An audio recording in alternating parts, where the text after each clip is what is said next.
자, 기본이론 과정 35강 진행하도록 하겠습니다. 여름 교재는 280페이지예요. 280페이지 펴놓으시고 설명을 좀 들어보시기 바라겠습니다. 자, 저희들이 지난 시간에 투자 수익의 종류 대표로 세 가지를 말씀을 드렸습니다. 뭐가 있었습니까? 기대 수익률이 있었죠. 다음은 요구 수익률,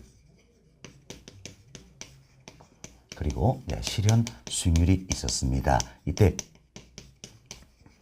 기대 수익률과 요구 수익률, 이 둘은 투자가 이르기 전에 미리 알아볼 수 있는 사전적 수익률이었다 알 수 있겠죠. 다음 실현 수익률은 투자가 이루어진 후에 알 수 있는 사후적 수익률이다. 이렇게 살펴드렸습니다. 자, 그럼 우리가 이런 생각을 해봅시다. 자, 내가 A라는 A 부동산에 투자를 할지 말지 의사 결정을 내려보고자 한다는 이야기예요. 투자를 할지 말지 의사 결정을 내리고자 한다는 겁니다. 자, 지금 이게 이제 시간의 흐름이다 가정합시다. 시간인데 이 시점에서 내가 A라는 부동산에 투자를 할지 말지 의사결정을 내려보자 한다. 그럼 아직까지 투자가 이루어졌어요? 안 이루어졌어요? 안 이루어졌죠? 그럼 투자가 아직까지 이루어지지 않았기 때문에 이때 의사결정 내린 이 시점에서 알 수 있는 수익률은 셋 중에 뭐가 될까요? 바로 사전적 수익률인 기대 수익률과 요구 수익률, 이 두 가지를 알 수가 있다는 이야기예요. 그렇지만 의사결정 내릴 이 시점에서는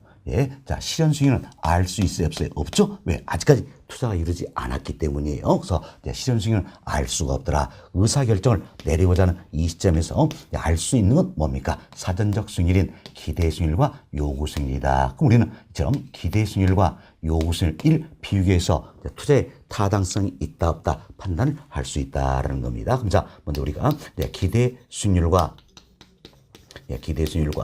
요구 수익률, 이걸 비교를 해보자는 겁니다. 비교를 해보겠는데, 자, 먼저 생각합시다. 나는 A라는 부동산에 대해서는 최소한 15%가 있어야 투자하겠다는 이야기. 결국 15%, 이게 뭐가 된 겁니까? 기대 수익률일까요? 요구 수익률일까요? 요구 수익률이겠죠?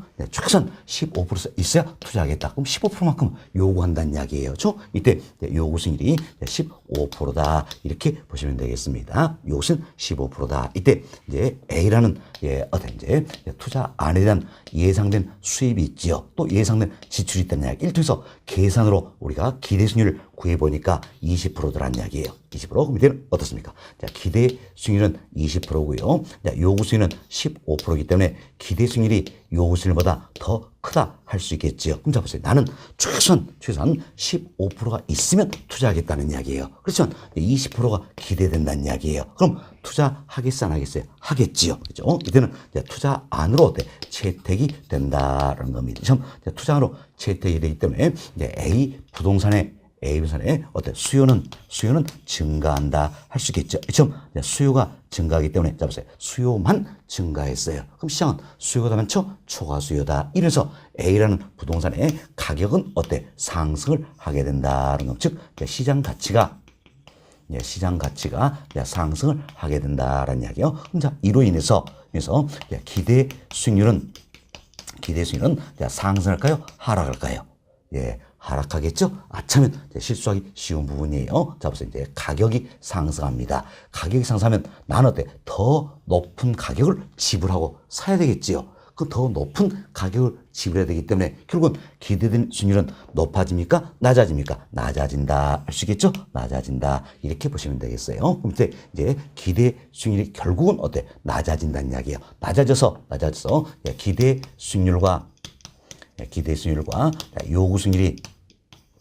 요구 수익률이 같아지는 이 선에서 균형을 이루게 된다. 이렇게 보시면 되겠어요. 근데 요구 수익률은 몇 프로입니까? 15%죠. 따라서 기대 수익률이 20%에서 점점 낮아진다는 그럼 기대 수익률이 하락해서 결국은 기대 수익률이 몇 프로 됩니까? 15%, 요구 수익률 15%죠. 이 선에서 균형을 이루게 되는 것이다. 이렇게 생각하시면 되겠어요. 됐습니다. 다음 또 우리가 이제 이런 생각을 해봅시다. 이제 이처럼 의사결정을 낼 시점에서 이제 또 기대 수익률과 기대 수익률과 요구 수익률 비교를 한다는 이야기예요. 비교인데 이때 요구 수익률은 몇 프로입니까? 15%죠? 15%인데 계산해 보니까 기대 수익률은 어떻습니까? 10%더란 이야기예요. 10%. 자, 보세요. 나는 최소한 15%가 있어야 어때? 투자하겠다는 거지요. 그렇지만 10%밖에 기대가 되지 않는다는 이야기예요. 그럼 어때? 투자합니까? 안 합니까? 안 하겠죠? 이처럼 기대 수익률이 자, 이 요구 수익률보다도 작다라면 결국 요구 수익률 충족시키지 못했죠? 따졌을 때는 자, 투자합니까? 안 합니까? 안 하겠지요. 그래서 투자 안으로서 기각이 된다라는 이야기예요. 지금 기각이 되면 당연히 A라는 부동산에 대해서 수요가 어때? 수요가 감소하게 된다라는 겁니다. 그럼 자 보세요. 수요만 감소합니다. 그럼 시장은 뭐가 더 많습니까? 공급이 더 많겠죠? 초과 공급이다. 이러면서 초과니까 당연히 가격은 어때? 하락한다. 할 수 있겠죠. 그래서 시장 가치가 어때? 하락하는 것이다. 이렇게 생각하시면 되겠어요. 이러면서 그래서 기대 수익률은 상승할까요? 하락할까요? 자 보세요. 가격이 하락한다 했어요. 가격이 하락하면 나는 어때? 더 싼 가격으로 살 수 있겠죠. 더 싼 가격으로 살 수 있기 때문에 기대된 수익률은 어때? 더 높아진다. 그래서 기대 수익률은 어때? 점차 상승하게 된다는 겁니다. 그렇죠? 기대 수익률이 점차 상승을 하게 된다는 이야기. 상승해서 결국은 기대 수익률과 요구 수익률이 어때? 같아지는 선에서 어때? 균형을 이루게 된다. 이렇게 생각하시면 되겠어요. 그럼 이때도 기대 수익률이 어때? 10%에서 상승해서 15%가 되어서 어때? 요구 수익률과 같아지겠죠? 그래서 균형을 이루게 된다. 이렇게 생각하시면 되겠어요. 그래서 여러분이 이 내용을 통해서 먼저 여기서부터 비교해 봅시다. 우리가 의사결정을 내리고자 한다는 얘기야. 자, A라는 부동산에서 투자를 할지 말지 의사결정을 내리고자 한다는 겁니다. 이때는 뭘 비교합니까? 기대 수익률과 요구 수익률 비교를 하는 것이다라는 겁니다. 왜? 이 시점에서는 실현 수익률은 알 수 있어요, 없어요? 없죠? 아직까지 투자가 이루어지지 않았기 때문에 실현 수익률은 알 수가 없더라. 그래서 알 수 있는 사전적 수익률, 기대 수익률과 요구 수익률이다. 이걸 비교하겠다는 이야기예요. 비교해서 기대 수익률이 자, 요구 수익률보다 크거나 같다라면 이때는 투자 안으로서 재택이 된다. 투자의 타당성이 있다. 이렇게 판단하게 된다는 이야기예요. 사실 우리 여기서 설명드렸죠. 기대 수익률이 요구 수익률보다 크다라는 이야기예요. 이건 당연히 재택이 되겠지요. 자, 그리고 기대 수익률과 요구 수익률이 같다라는 이야기예요. 그럼 이거는 무엇이다? 나는 최소한 15%가 있으면 투자하겠다는 이야기예요. 15%가 기대되니까 투자하겠어요? 하겠죠. 그렇죠?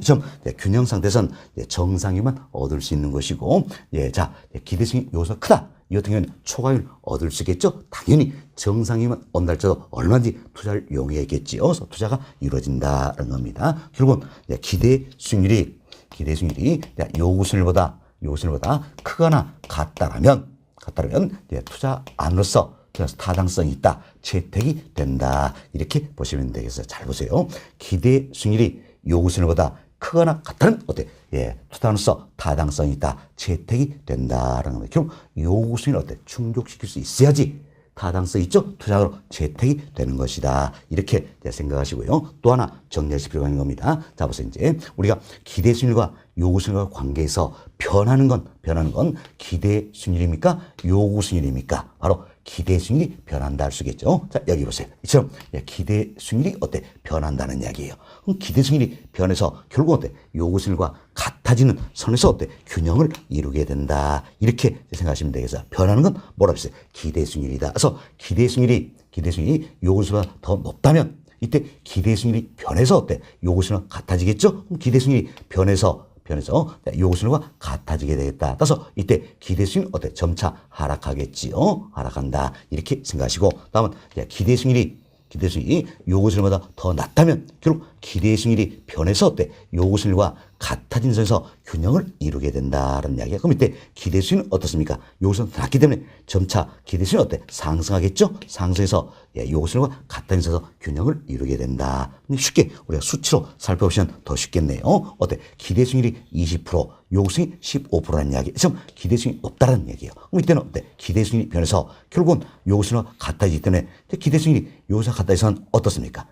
기대 수익률이 15%가 돼야 되겠죠? 어때? 기대 수익률은 하락하게 된다. 된다 생각하시면 되겠죠? 다음은 이제 기대 수익률이 10%로 요구 수익률보다 더 낮습니다. 그럼 이때 변하는 건 뭐라 했어요? 기대 수익률이라고 그랬죠. 그럼 기대 수익률이 변해서 요구 수익률 같아지기 위해서는 어때? 10%에서 15% 어때? 상승을 해야 되겠죠? 그래서 기대 수익률 점차 상승하게 된다. 이렇게 생각하시면 훨씬 더 여러분들 지문을 보실 때 쉽게 풀어볼 수가 있다라는 겁니다. 자, 이렇게 해서 저희들이 이제 기대 수익률 요구 수익률 관계를 다 말씀을 드렸어요. 자, 여러분 교재 통해서 한 번 더 반복습 하시도록 하겠습니다. 교재 280페이지예요. 양고리 2번 하단 보시면 양고리 2번이죠. 첫 번째 봅시다. 자, 투자에 대한 의사결정은 기대 수익률과 요구 수익률 비교함으로써 이루어진대. 자, 뭘 비교한다 했어요? 기대 수익률과 요구 수익률 비교한다. 이렇게 설명을 드렸죠. 이걸 어떤 이제 모의고사나 실제에서는 말 바꾸게 하는 겁니다. 자, 기대 수익률과 실현 수익률 비교한다. OX. X 잘못되어 있죠. 의사결정을 내릴 때는 실현 수익률 어때? 알 수가 없다고 했어요. 그럼 비교 안 된다는 이야기예요. 다음 요구 수익률과 실현 수익률 비교하면서 X 잘못되어 있지요. 왜? 의사결정 내릴 이 시점에서는 실현 수익률 알 수가 없다. 아직까지 투자에 이르지 않았기 때문에 따라서 이도 잘못된 표현이다. 정확히 뭘 비교합니까? 기대 수익률과 요구 수익률 이걸 비교하는 것이다. 이렇게 보시면 되겠습니다. 자, 다음 질문 봅시다.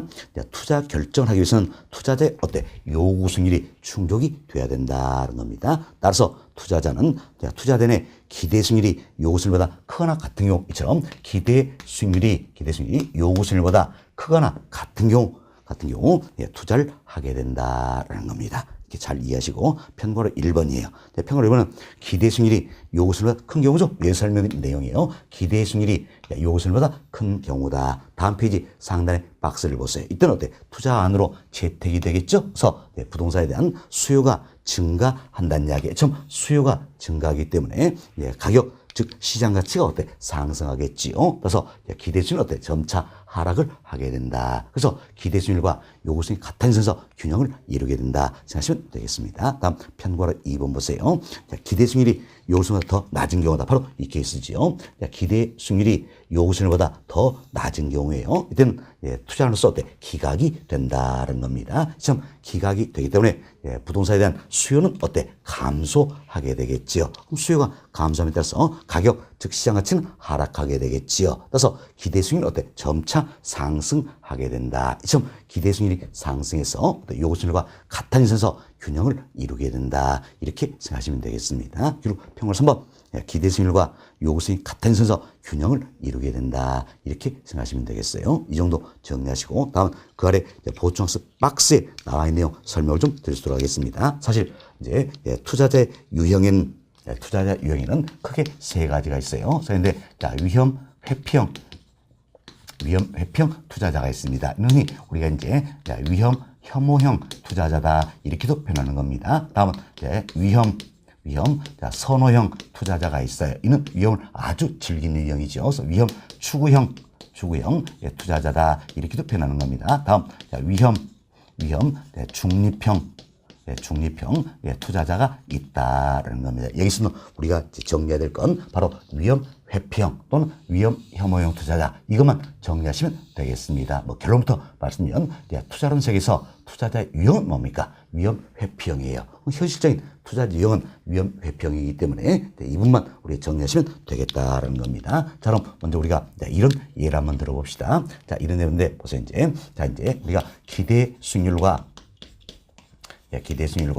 위험과의 관계를 살펴보자라는 겁니다. 자, 우리 지난 시간에 배웠죠. 자, 위험을 측정하는 전통적인 방법은 뭐가 있습니까? 분산, 그리고 표준 편차가 있다라는 겁니다. 이때 분산은 기호로서 우리가 이제 시그마의 제곱 표현했죠. 표현 편차는 시그마다 표현인데 주로 우리가 이제 표현 편차를 많이 활용한다 생각하시고 위험은 표준 편차다 이렇게 보시면 되겠어요. 그래서 우리가 논리를 단순화시켜서 A 투자안과 B 투자안이 있다라는 이야기예요. 이때 A 투자안에 기대 수익률 구해보니까 계산해보니까 10%더라는 이야기예요. 그리고 위험을 표준 편차 값을 측정을 해보니까 2%더라는 걸 2%라는 이야기예요. 다음 B 투자안입니다. B 투자안도 기대 수익률 구해보니까 10%예요. 10%. 다음은 이제 위험 표준편차 값을 보니까 3%라는 이야기예요. 먼저 우리 이분도 잘 배웁시다. 이때 표준편차는 위험을 측정하는 지표라고 했지요. 그래서 표준편차 값이 A는 어때? 2%고 B는 3%다. 그럼 어때? 우리 이런 이야기 있죠. 표준편차 이 값이 크면 클수록 어때? 위험은 더 크다. 이런 의미라고 그랬어요. 표준편차 값이 적을수록 어때? 위험은 더 적다. 이런 의미다. 이렇게 보시면 되겠습니다. 밑에 우리가 이제 A와 B 둘 중에 하나를 어때? 선택을 하고자 한다는 이야기예요. 둘 중에 하나를 선택하고자 한다. 이때 선택할 기준은 뭡니까? 오로지 기대수익률과 위험이다. 참 기대수익률과 위험과의 관계를 고려해서 기대수익률과 위험과의 관계를 고려해서 이 두 가지만 고려한다는 이야기. 그래서 이제 A와 B 중에 어때? 하나를 선택하고자 한다는 겁니다. 이때 여기 보니까 A 부동산 투자한 B 부동산 투자한 기대수익률이 같네요. 그럼 기대수익률이 같을 때는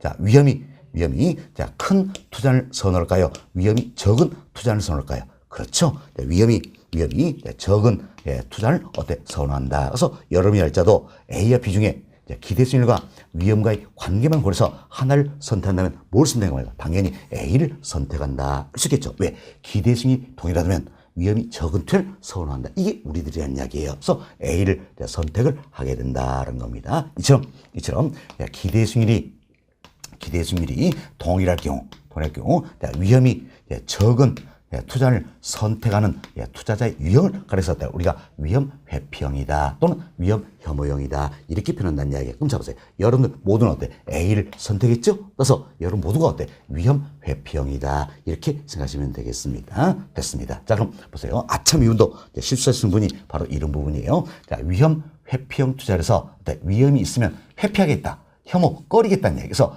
위험이 있으면 꺼리겠다라는 겁니다. 따라서 위험이 있는 투자는 투자하지 않겠다 이렇게 생각할 수가 있는데 그게 아니라는 이야기예요. 자 여기 보세요. 위험이 있잖아요. 그래도 돼. A를 선택했다라는 겁니다. 그래서 위험 회피형 투자자라는 것은 자 위험이 있는 투자 안에는 투자하지 않겠다 이런 의미가 아니라 위험이 있다고 하더라도 기대 수익률이 동일하다라면 위험이 적은 투자를 선택하겠다. 이 같은 투자자의 유형을 말한다는 겁니다. 또한 위험 회피형 투자자는 피할 수 없는 위험은 기꺼이 감수합니다. 충분한 보상이 주어진다면 위험을 감수하자는 아주 이성적이고 합리적인 투자자를 의미한다 생각하시고 우리 모두가 위험 회피형이다 이렇게 보시면 되겠습니다. 그래서 투자론 세계에서는 다른 특별한 가정이 없으면 투자자의 유형은 뭡니까? 위험 회피형이다 이렇게 생각하시면 되겠어요. 따라서 위험 선호형, 위험 추경 이런 학습할 필요도 없다 생각하시고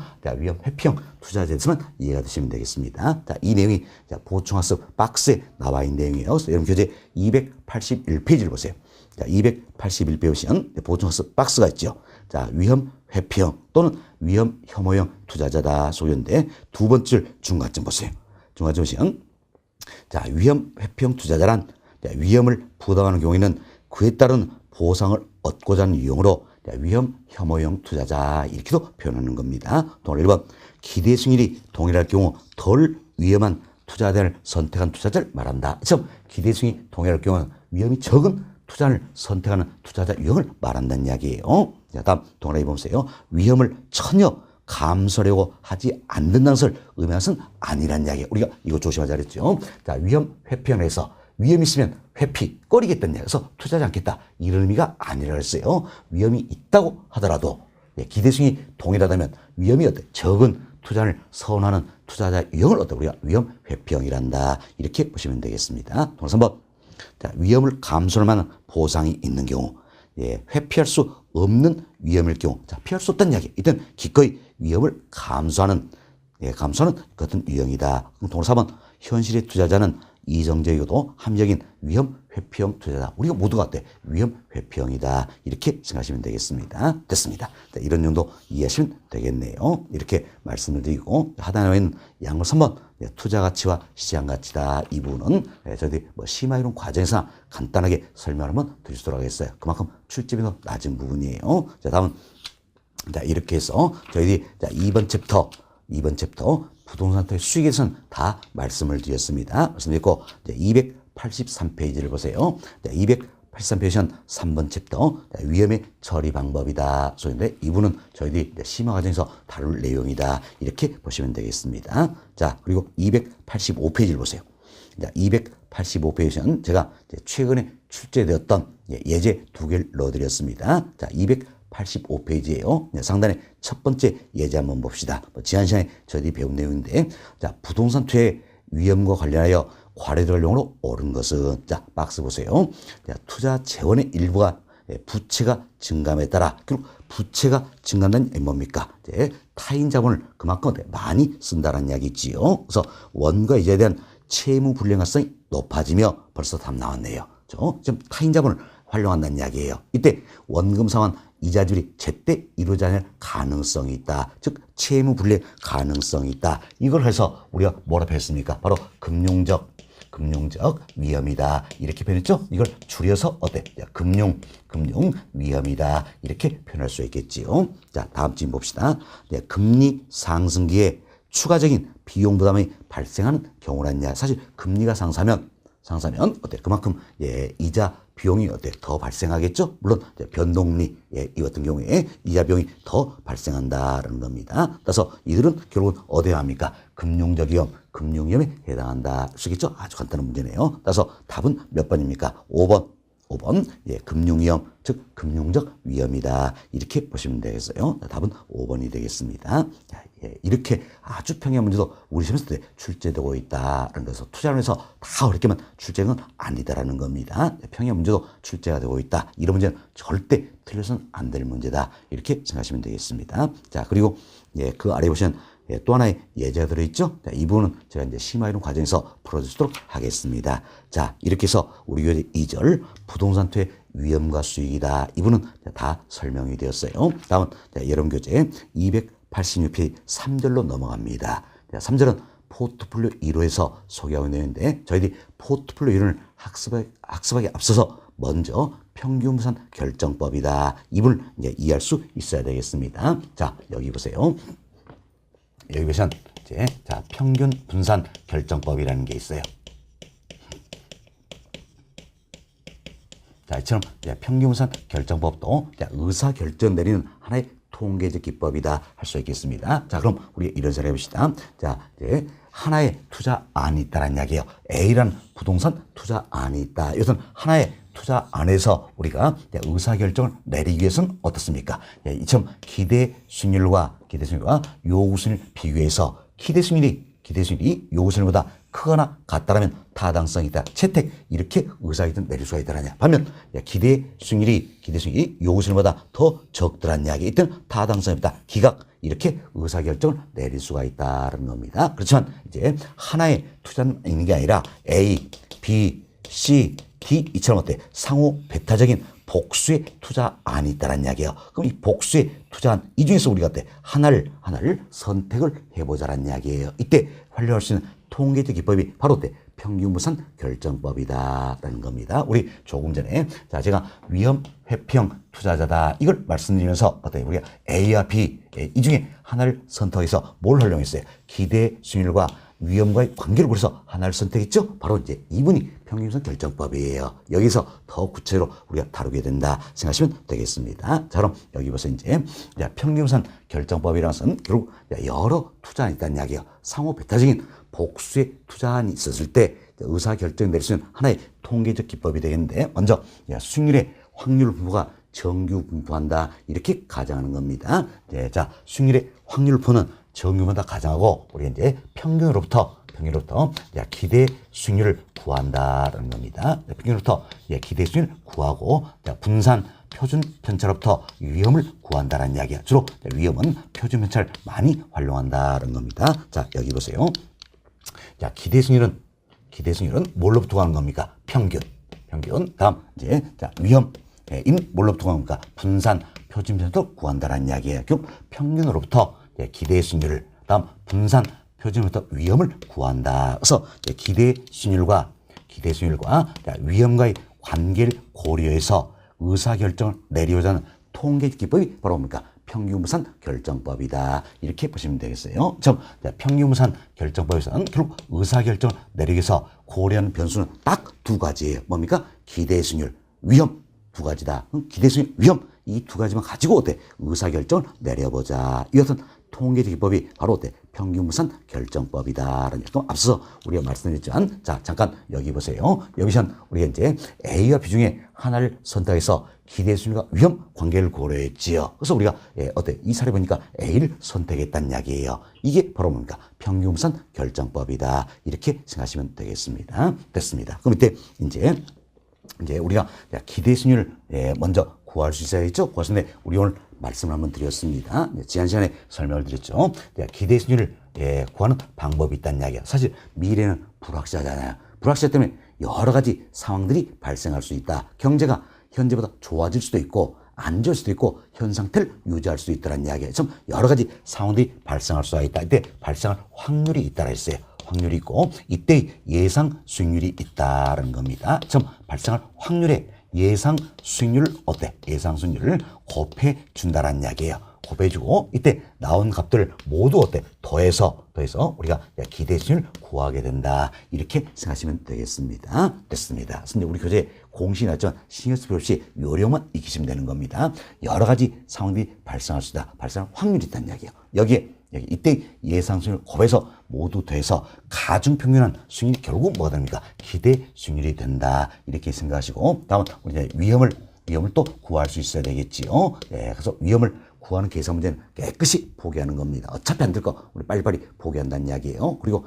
우리 또 해야 될 계산 문제 이 같은 경우에는 제가 심화이론 과정이나 또는 계산 문제 풀이 테마 특강 과정이 있어요. 이때 또 여러분께 많이 풀어주도록 하겠습니다. 하여튼 이번은 깨끗이 포기하고 개념만 잘 이해하세요. 자, 위험은 뭘로부터 구합니까? 분산 표준 편차로부터 구한다라는 것서 위험을 측정하는 가장 전통적인 방법은 분산 표준 편차가 있다. 주로 표준 편차를 많이 활용한다. 이렇게 보시면 되겠습니다. 됐습니다. 그래서 평균편차법의 의의는 다 말씀을 드렸어요. 일단 여기까지 설명드리고 여러분 교재 간단히 살펴드립니다. 자, 286페이지 보세요.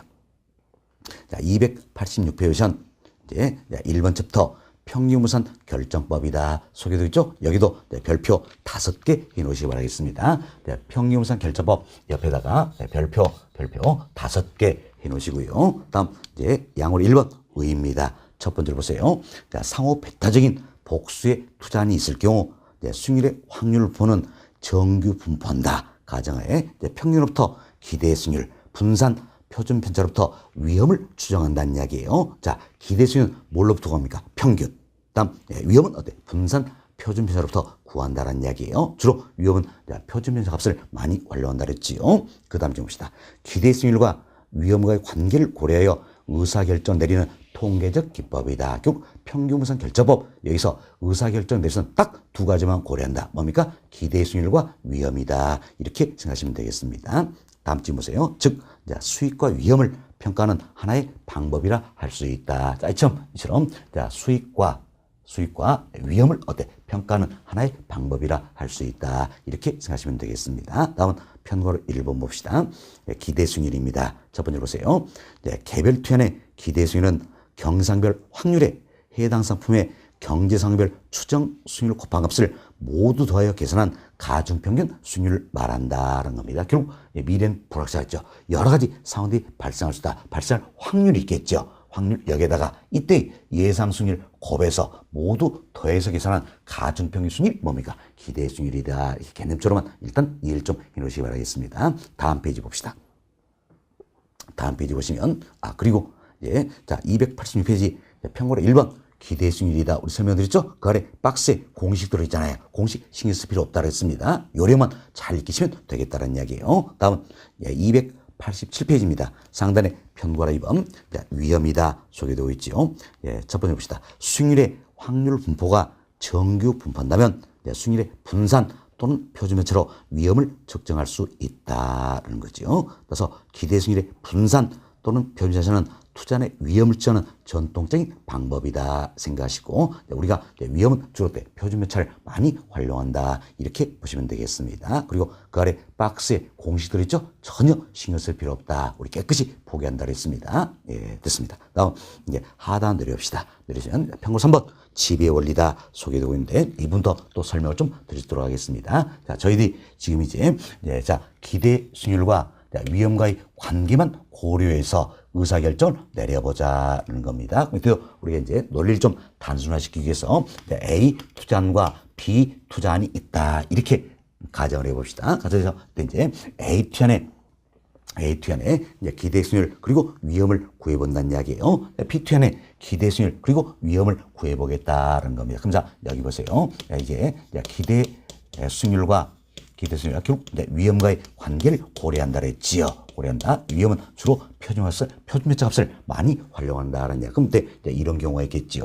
자, A 투자안과 B 투자안의 기대 수익률이 같습니다. 같지만 A 투자안이 B 투자안보다 위험은 더 적다라는 이야기예요. 그럼 여러분 이제 기대 수익률과 위험 관계를 고려해서 하나를 선택을 해보자. 딱 지금 우리가 의사결정 내리기 위해서 고려하는 수는 딱 두 가지예요. 기대 수익률, 위험 이 두 가지만 고려해서 의사결정을 내린다는 이야기예요. 그럼 보세요. 기대 수익률이 같다라면 당연히 이제 위험이 큰 투자를 선호합니까? 적은 투자를 선호합니까? 그렇죠. 위험이 적은 투자를 선호한다라는 겁니다. 지금 보세요. 기대 수익률이 동일할 경우 위험이 적은 투자를 선호한다는 이야기. 이 같은 투자자 유형이 뭡니까? 바로 우리들 위험 회피형이다. 할 수 있겠죠? 그래서 평균적 결법 이 자체는 근본적으로 어떻습니까?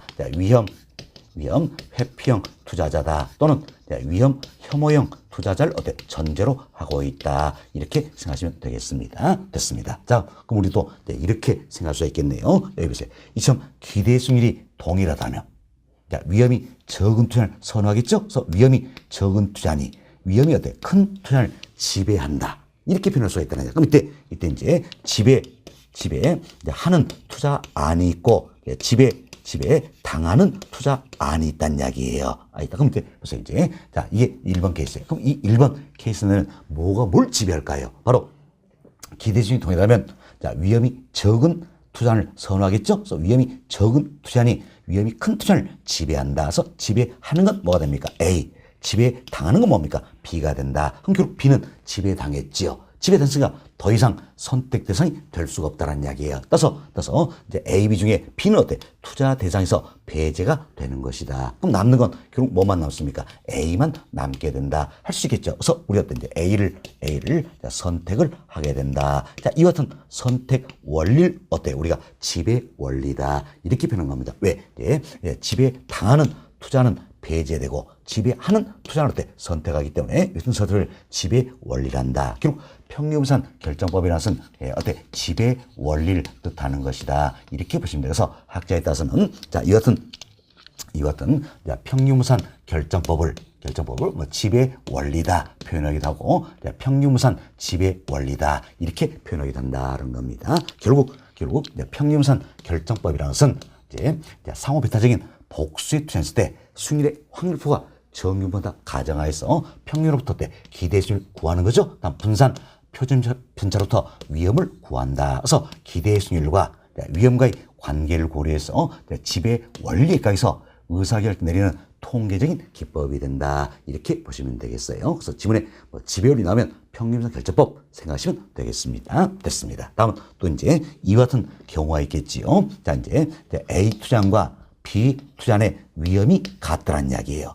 위험이 같은데 A 투자안이 B 투자안보다 기대 수익이 더 높더라. 이게 이제 2번 케이스가 되겠지요. 자, 보세요. 이제 우리는 지금 기대 수익과 위험과의 관계만 고려한다. 할 수 이때 벌써 이제 A 투자안과 B 투자안의 위험이 같습니다. 그럼 위험이 같다라면 자, 기대 수익이 높은 투자를 선호할까요? 낮은 투자를 선호할까요? 그렇죠? 기대 수익이 높은 투자를 선호하겠다 할 수 있겠죠. 그럼 이때도 뭐가 뭘 지배할까요? 이제 A가 B를 지배한다 할 수 있겠죠. 그럼 B는 지배당하죠. 투자 대상에서 배제가 된다는 이야기예요. 그럼 남는 건 뭐만 남습니까? A가 남아서 A를 선택을 하게 된다. 이 같은 선택 원리를 우리가 지배 원리다 이렇게 표현하는 겁니다. 그래서 우리 1번, 2번 케이스를 말씀드렸어요. 말씀드렸는데 1번, 2번 모두 지배 원리가 적용이 될 수 있겠죠. 그래서 1번, 2번 케이스는 이처럼 기대 수익률이 같거나 위험이 같은 경우였다는 겁니다. 기대 수익률이 같다면 당연히 위험이 적은 투자를 선호한다. 그래서 위험이 적은 투자니 큰 투자를 지배한다 할 수 있겠죠. 다음 위험이 동일하다면 당연히 기대 수익이 높은 투자를 선호하겠죠. 그래서 기대 수익이 높은 투자니 낮은 투자를 어때? 지배한다. 이렇게 표현할 수 있겠습니다. 그렇지만 이제는 이제 기대 수익도 다르고 위험도 다른 경우가 있다는 겁니다. 자, 그럼 우리 예를 들어봅시다. A 투자니 B 투자보다 기대 수익이 더 높습니다. 그렇지만 A 투자니 B 투자보다 위험은 더 적더란 이야기예요. 그럼 우리가 기대 수익과 위험과의 관계만 고려해서 A, B 중에 하나를 선택해보자. 이게 이제 3번 케이스가 되겠습니다. 그럼 자, 여러면 이때 이제 A와 B 중에 뭘 선택하실까요? 예, 당연히 A를 선택하는 거죠. 자, 보세요. 이제 A는 B보다 더 적은 위험을 부담하고 더 높은 수익률이 어때? 기대가 된다는 이야기예요. 이처럼 더 적은 위험보다 높은 수익이 기대되기 때문에 당연히 이때도 어때? A를 선택하게 된다. 따라서 이때도 어떻습니까? A가 B를 지배하게 된다라는 얘기죠. 지배하는 건 A고 지배당하는 건 B가 되겠지요. 그럼 지배당하는 B는 어때? 투자 대상에서 배제되니까 남는 건 뭐만 남았어요? A만 남았죠. 그래서 A를 선택하겠다라는 겁니다. 결국 3번 이 케이스도 어때? 지배 원리가 적용이 된다는 이야기예요. 결국 여기는 1, 2, 3번 이 케이스는 모두가 어떻습니까? 지배당하는 건 투자 대상에서 배제시켜버리고, 자, 지배하는 투자 하나를 어때? 선택할 수가 있다라는 거예요. 선택할 수가 있다. 따라서 1, 2, 3번 이 케이스는 모두가 어때? 지배 원리가 적용이 된다. 그래서 어느 하나를 선택해 볼 수가 있다라는 겁니다. 그렇지만 이제 4번 케이스가 있어요. 4번 케이스. 4번은 이런 경우가 되겠죠. A 투자니 B 투자보다 기대 수는 높고 A 투자니 B 투자보다 위험, 즉 표준화가 또 더 크다는 이야기예요. 자, 이처럼 어느 한 투자니 다른 투자안보다 기대 수익률이 높고 위험도 어때? 더 크다는 이야기예요. 그다 이때는 자, 잘 보세요. 기대 수익률과 위험과의 관계만 고려해서 의사결정 내릴 만한 기준이 있어요, 없어요? 없다라는 이야기예요. 없다. 자, 어떤 경우입니까? 자, 한 투자니 다른 투자안에 비해서 기대 수익률도 높고 위험도 크다는 이야기예요. 그다 이때는 결국 기대 수익률과 위험과의 관계만 고려해서 어느 하나를 선택할 수 있는 기준이 있어요, 없어요? 없죠? 자, 보세요. 이제 여기 다시 봅시다.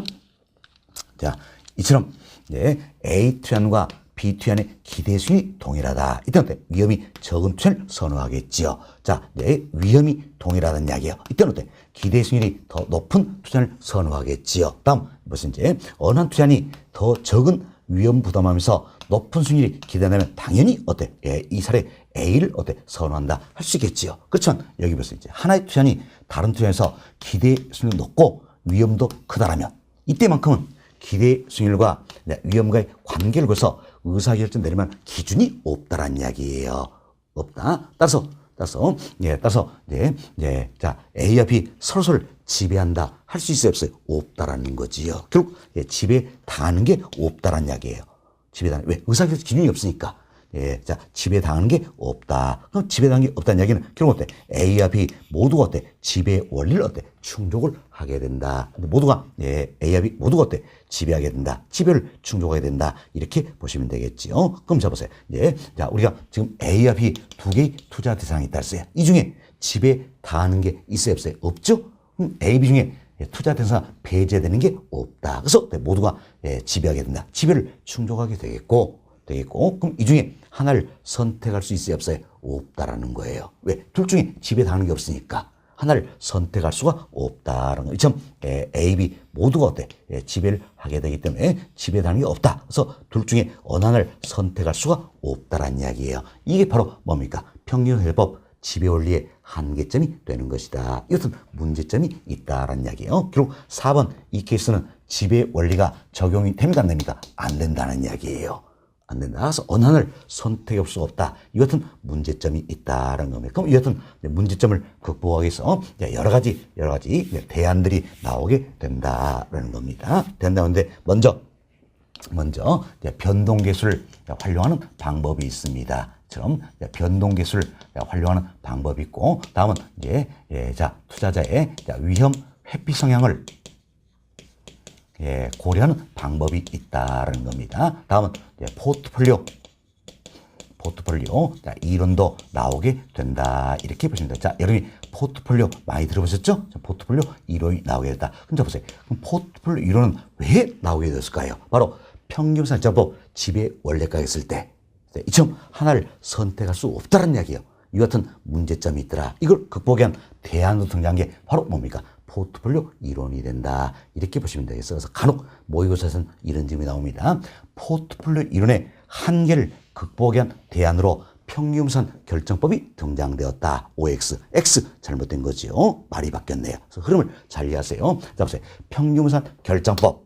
지배 원리학에서 어느 하나를 선택할 수 없다란 이야기예요. 지금 어느 하나를 선택할 수 없다. 이것은 문제점이 있다란 이야기예요. 이걸 극복하기 위한 대안으로서 등장한 게 바로 뭡니까? 포트폴리오 이론이다. 이렇게 생각하시면 되겠어요. 다시 한번. 자, 평균산 결정법, 즉 지배 원리에 있을 때 어느 하나를 선택할 수 없다란 이야기. 이것은 한계점이 있어서 이걸 극복하기 위한 대안으로 등장한 중에 하나가 뭡니까? 포트폴리오 이론이다. 이렇게 생각하시면 되겠습니다. 됐습니다. 자, 그럼 이제 우리가 여기서 자, 구체적인 사례를 통해서 여러분께 조금 더 설명을 좀 드리도록 하겠습니다. 자, 여기 보세요. 여기 보시면 자, 이제 자, 기대 수익률과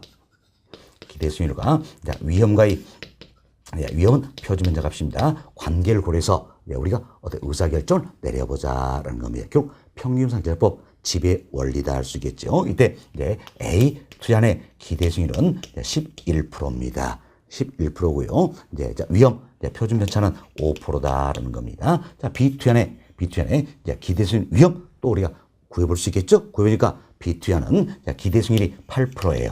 8%고 위험 표준 편차는 4%다. 이렇게 생각을 해봅시다. 자, 이것은 가정에서 우리가 한번 살펴보자는 이야기예요. 이때 벌써 이제 보니까 그러니까 A 투자안과 B 투자안의 어때? 기대 수익률과 위험을 다 구해왔죠? 비교를 해보자는 이야기예요. 그래서 우리는 기대 수익률과 위험과의 관계만 고려해서 의사결정 내린 것이다. 이게 평균산 결정법 지배 원리다 할 수 있겠죠. 자, 보세요. 이제 A 투자안이 B 투자안보다 기대 수익률이 어떻습니까? 더 높다는 거지요. 다음 A 투자안이 B 투자안보다 어떻습니까? 위험도 더 크다라는 이야기예요. 더 크다. 그럼 자, 이처럼 어느 한 투자안이 다른 투자안에 비해서 기대 수익률도 더 높고 위험도 더 크다라는 이야기예요. 결국 몇 번 케이스입니까? 4번 이 케이스에 해당이 되는 거지요. 자, 이때는 서로서로를 지배할 수 있다 없다? 없다라는 이야기예요. 따라서 지배당하는 게 있어요 없어요? 없죠. 따라서 우리 지배 원리학에서 A와 B 중에 하나를 선택할 수 있어요 없어요?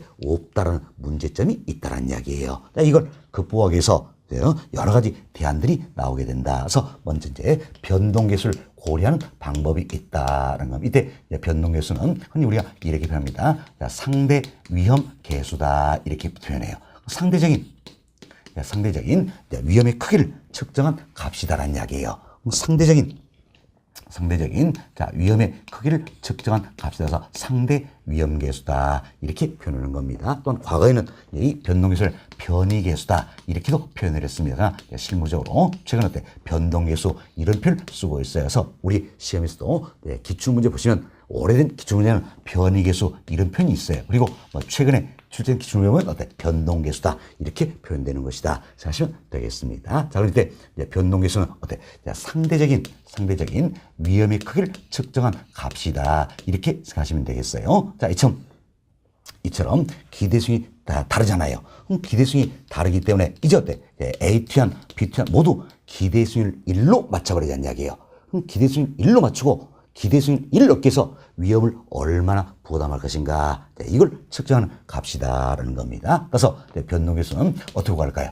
기대수익 1로 맞춘다 그랬죠. 결국 기대수익 단위당 위험의 정도가 된다는 이야기예요. 그래서 기대수익 단위당 위험의 정도라서 항상 기준이 되는 게 분모값이에요. 그럼 자, 기준은 뭡니까? 기대수익 1을 얻기 위해서죠. 그래서 기대수익 단위당이에요. 자, 그럼 어때? 분모값이다. 그래서 기대수익률 분모값이 되겠고, 다음 이처럼 기대수익 단위당 위험의 정도다라는 겁니다. 1의 기대수익 얻기 위해서 위험을 얼마나 부담하느냐. 그래서 분자값은 위험, 표준 편차가 되겠다. 이렇게 보시면 되겠습니다. 표준 편차가 되겠다는 겁니다. 자, 그래서 우리 이제 변동계수는 어떻게 구하는 겁니까? 바로 자, 기대 수익률에 대한 표준 편차다. 결국 표준 편차를 기대 수익률로 나눈 값이다. 이렇게 생각하시면 되겠습니다. 자, 그래서 여기도 아주 쉽게 우리 이런 사례에 대한 얘기요. 첫 글자 따가지고 기 이렇게 되겠죠? 표기 살짝 우리가 변형시면 뭐가 됩니까? 포기 포기. 결코 우리는 어려서 포기하면 됩니까? 안 된다는 이야기예요. 절대 포기하면 안 된다 생각하시고 우리가 표기 이렇게 기억을 해보자라는 겁니다. 자, 그럼 우리가 이제 가상적인 이 사례를 통해서 변동계수 이 값을 계산을 한번 해보자라는 겁니다. 변동계수 이 값을 계산해 보겠는데 먼저 A 투자입니다. A 투자의 변동계수는 어떻게 구합니까? 위에서부터 표기가 되겠죠? 예, 표기. 그래서 어때? 표준 편차는 5%네요. 다음 기대수율 몇 프로입니까? 11%. 단위 같으니까 생략을 해볼 수 있도록 하겠어요. 그럼 11분의 5다. 네, 이렇게 해서 계산을 해보시면 되겠다라는 겁니다. 그래서 이제 계산기 우리가 간단히 활용해 보면 자, 5 나누기 11 하시면 되겠죠? 얼마입니까? 약 0.45 정도 나온다라는 겁니다. 다음 B 투자는 한번 봅시다. B 투자는 한번 보시면 이제 변동계수는 구해봅시다. 항상 표기라 그랬죠? 그래서 표준편차 얼마입니까? 4%. 다음은 기대수율 얼마입니까? 8%가 되겠지요. 됐으면서 4 나누기 8 하시면 되겠다라는 겁니다. 그럼 얼마 나옵니까? 0.5다. 이렇게 보시면 되겠습니다. 0.5다. 자, 이렇게 해서 우리가 이제 변동계수를 구해보았다. 이렇게 보시면 되겠습니다. 자, 그럼 이때 변동계수의 의미를 잘 생각합시다. 변동계수, 이 값의 의미는 뭡니까? 바로 이제 이처럼 기대수율이 다르다는 이야기예요. 기대수율이 달랐을 때 기대수율은 얼마로 맞췄습니까? 1로 맞췄다는 이야기예요. 그럼 기대수율 1로 맞추고 1의 기대수율을 얻기 위해서 위험을 얼마나 부담할 것인가 이 문제라는 이야기예요. 그럼 자 보세요. A 투자는 기대수율 1 얻기 위해서 위험을 얼마 부담합니까? 0.45 부담한다는 이야기예요. B 투자는 기대수율 1 얻기 위해서 위험을 얼마 부담합니까? 0.5 부담하는 것이다. 이처럼 기대수율 1로 맞춰놓고 위험을 얼마나 부담할 것인가 이 문제예요. 그래서 상대적인 위험의 크기를 측정합시다. 상대 위험계수가 된다. 생각을 해보시면 되겠지요. 그럼 자 보세요. 똑같이 기대수율 1로 맞췄어요. 그럼 기대수율 1 얻기 위해서 위험을 0.45 부담하는 게 유리할까요? 0.5 부담하는 게 유리할까요? 당연히 똑같은 기대수율 계산 위험을 적게 부담하는 게 유리하겠죠? 따라서 변동계수 이걸 고려해서 그래서 우리가 어떻습니까? 하나를 선택해 볼 수가 있다는 이야기. 이때 합리적인 투자자라면 변동계수 이걸 고려한다면 결국 뭘 선택합니까? 이 사례에서는 A 투자를 선택을 하게 된다. 이렇게 보시면 되겠죠. A 투자를 선택. 왜? 변동계수 값은 낮을수록 유리하겠죠? 왜? 동일한 기대수율께서 위험을 적게 부담하면 유리하겠죠? 그래서 변동계수 값은 낮을수록 유리하기 때문에 변동계수 이걸 고려해서 하나를 선택한다면 결국은 합리적인 투자자라면 A를 선택을 하게 되는 것이다. 이렇게 생각하시면 되겠습니다. A를 선택한다. 이렇게 보시면 되겠어요. 됐습니다. 그래서 우리가 이제 변동계수를 활용해서 어느 하나를 선택을 해볼 수가 있다는 겁니다. 자, 그럼 여기 보세요. 이제 바로 이 4번 이 케이스였죠. 어느 하나의 투자안이 다른 투자안보다 기대수는 높고 위험도 크다는 이야기예요. 일단 서로를 지배할 수 없다. 그래서 지배 원리까지는 어느 하나를 선택할 수가 없었다는 이야기예요. 그렇지만 우리가 이제 변동계수 이걸 활용해서 하나를 선택할 수 있어요, 없어요? 있죠? 그래서 변동계수 이걸 활용하는 것도 평균분산 결정법 즉 지배 원리의 한계점을 극복한 하나의 수단이 되고 있다. 이렇게 보시면 되겠습니다. 다음 이제 우리가 위험 회피 성향을 고려를 해보자라는 이야기예요. 위험 회피 성향 고려인데 이건 여러분 이제 이런 생각하세요. 같은 위험 회피형 투자자예요. 위험 회피형 또는 위험 혐오할 수 있겠죠. 위험 회피형 투자자라 할지라도 우리들이에요. 우리들 위험 회피형 투자자도 다시 투자 전형은 두 가지로 구분이 된다는 겁니다. 공격적 투자자와 보수적 투자자다. 이렇게 두 가지로 구분이 된다는 겁니다. 이때 공격적 투자자, 보수적 투자자 모두가 위험 회피형이에요. 위험 회피형이지만 지금 공격적 투자자, 보수적 투자자로 구분이 된다. 근데 쉽게 생각하세요. 공격적 투자자는 공격적으로 나간다는 이야기예요. 그럼 공격적으로 나가기 때문에 더 많은 위험 부담에서 높은 수익을 얻고자 하는 유형이다라는 겁니다. 누구에 비해서? 보수적 투자자에 비해서. 다음 보수적 투자자는 아주 보수적이라는 이야기예요. 그럼 보수니까 위험을 적게 부담하겠다는 이야기예요. 적게 부담하고 더 낮은 수익을 얻겠다. 이것은 유형이 바로 보수적 투자자다. 이렇게 생각하시면 되겠어요. 여튼 공격적 투자자, 보수적 투자자 모두가 위험 회피형이다 생각하시고, 그럼 어때 이제 이처럼 우리가 오로지 이제 위험 회피 성향 이것만 고려해서 의사결정을 한번 내려보자는 이야기예요. 사실 이 사례 같은 경우에는 지배 원리학에서 4번 케이스가 되죠. 어느 하나를 선택할 수가 없었어요. 그렇지만 우리가 이제 위험 회피 성향 이걸 고려한다라면 뭐냐면 위험 회피형 투자자도 공격적 투자자는 뭘 선호할까요? 더 많은 위험 부담에서 높은 수익을 얻겠다. 그래서 A를 선호한다는 이야기예요. 반면 보수적 투자자라면 뭡니까? 더 적은 위험 부담에서 낮은 수익을 얻고자 한다. B를 선호한다. 이렇게 보시면 되겠어요. 물론 여러분들이 이제 공격적 투자자, 보수적 투자 관계없이 변동계수 이걸 고려한다면 당연히 뭘 선택합니까? A를 선택한다는 이야기예요. 즉, 그래서 어떤 방법으로 의사 내리냐에 따라서 선택의 결과는 달라질 수가 있는 거예요. 그래서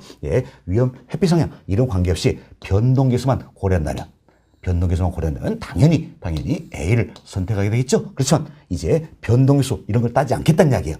오로지 위험 회피 성향 이것만 고려하겠다는 이야기예요. 이땐 어떻습니까? 공격적 투자자면 A를 선호하게 되겠고 보수적 투자는 어때? B를 선호하게 된다. 이렇게 생각하시면 되겠습니다. 됐습니다. 자, 그럼 이도 어때? 이제 하나를 선택할 수 있으니까 지배 원리의 한계점을 극복하는 대안이 되고 있다. 할 수 있겠죠? 다음은 이제 포트폴리오도 등장되었다 할 수 있겠습니다. 그래서 이제 A, B 중에 이 4번 이 케이스가 되겠죠. 예를 들어서 이 사례라는 이야기예요. 이 사례다. 이때는 이제 지배 원리께서 어느 하나를 선택할 수 없으니까 결국은 어때? 포트폴을 구성하겠다. 그 이야기지요. 포트폴을 구성하겠다. 그래서 또 지배 원리의 한계점을 극복할 수 있는 대안이 되고 있다 생각하시고 포트폴리오 관리에서 어때? 다음 시간부터 저희 더 구체로 학습을 하게 된다. 이렇게 생각하시면 되겠어요. 여튼 우리가 어느 하나에 투자하니 이처럼 기대의 수는 높고 위험도 크다란 이야기예요. 이때는 서로를 지배할 수 있다 없다. 지배 당하는 게 없다라는 모두가 지배를 충족하게 된다. 따라서 둘 중에 하나를 선택할 수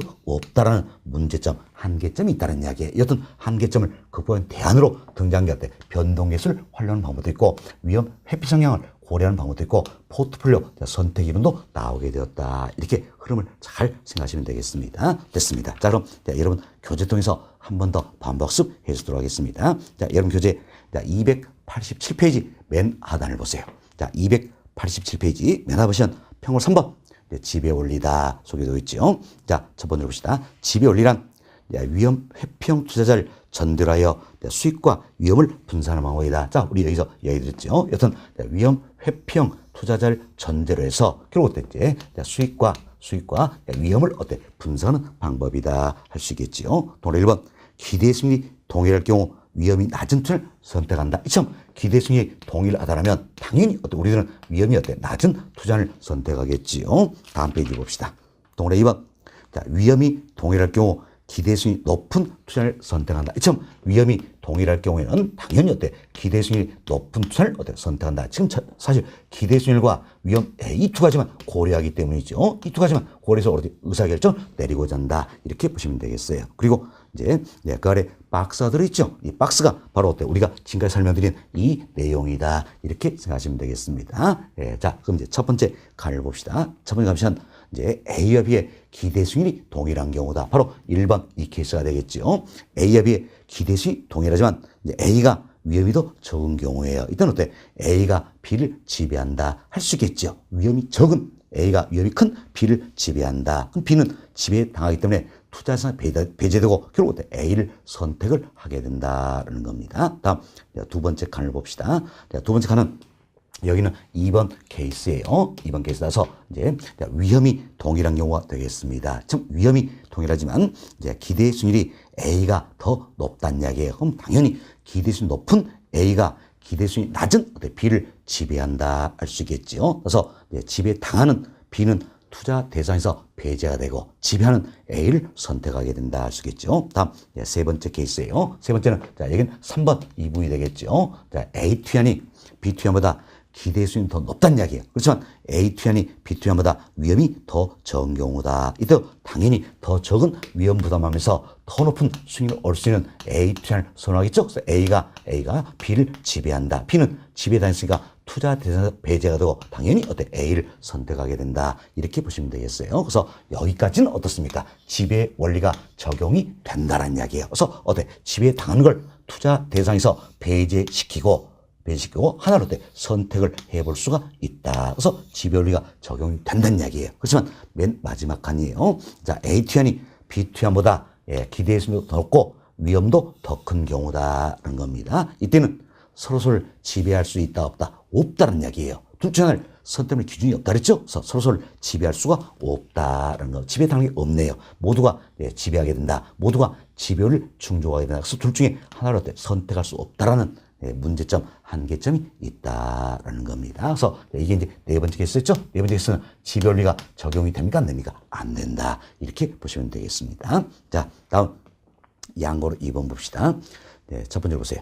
기대 수익률 위험 모두 어느 한 투자이 높다면 결국 이 4번 이 케이스가 되겠지요. 네, 지배 원리에 의한 투자된의 선택이 불가능하게 되죠. 이런 평균상 절차법의 한계를 극복하기 위해 변동계수를 활용하는 방법, 위험 회피 성향을 고려하는 방법, 포트폴리오 이론 등이 고안되었다. 이렇게 보시면 되겠습니다. 다음 양으로 3번 봅시다. 네, 이제 변동계수 우리가 여기서 설명드린 내용이에요. 첫 번째 주세요. 기대수익률 단위당 위험의 흥을 나타내는 척도에 따라서 1의 기대수익률 얻기 위해서 위험을 얼마나 부담할 것인가 이 문제를 했지요. 상대 위험계수, 변이계수라고도 한다. 그러죠. 그 아래줄 맨 끝 보세요.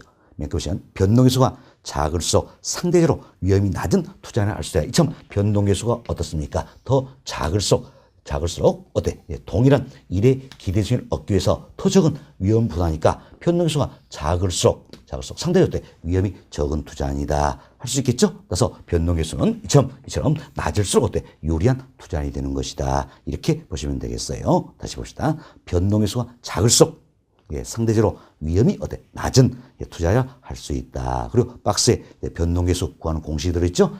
자, 기대수익률 단위당 위험 정도를 측정할 때는 기대 수익률에 대한 표준 편차다 생각하시고 표준 편차를 기대수로 나눈 값이다 할 수 있겠죠? 그래서 우리가 위에서부터 포기 이렇게 쉽게 생각을 해버리자 그랬습니다. 됐습니다. 다음 양으로 4번.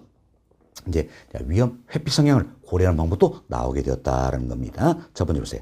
위험 회피 성향에 따라 위험 회피형 투자자도 공격적 투자자와 보수적 투자로 구분된다. 또 1번 공격적 투자자는 보수적 투자에 비해 위험이 높더라도 기대수익이 높은 투자를 선호하겠지요. 또 1번 보수적 투자자는 공격적 투자에 비해 기대수익이 낮더라도 위험이 낮은 투자를 선호한다라는 겁니다. 또 3번 위의 사례에서 결국은 어떤지 이 4번 이 케이스를 이야기하는 겁니다. 또는 우리가 여기서 듣던 사례도 마찬가지가 되겠지요.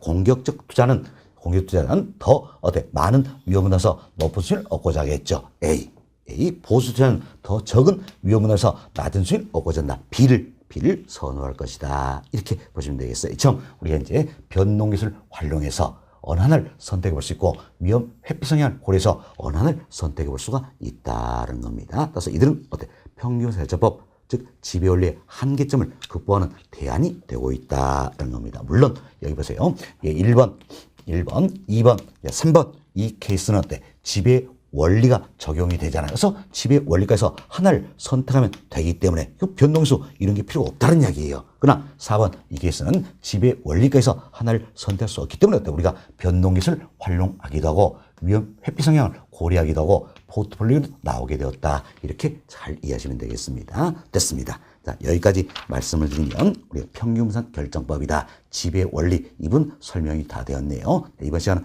여기까지 이야기 드리고 다음 시간은 포트폴리오 이론에 대해서 좀 더 구체적으로 설명을 좀 드리도록 하겠습니다.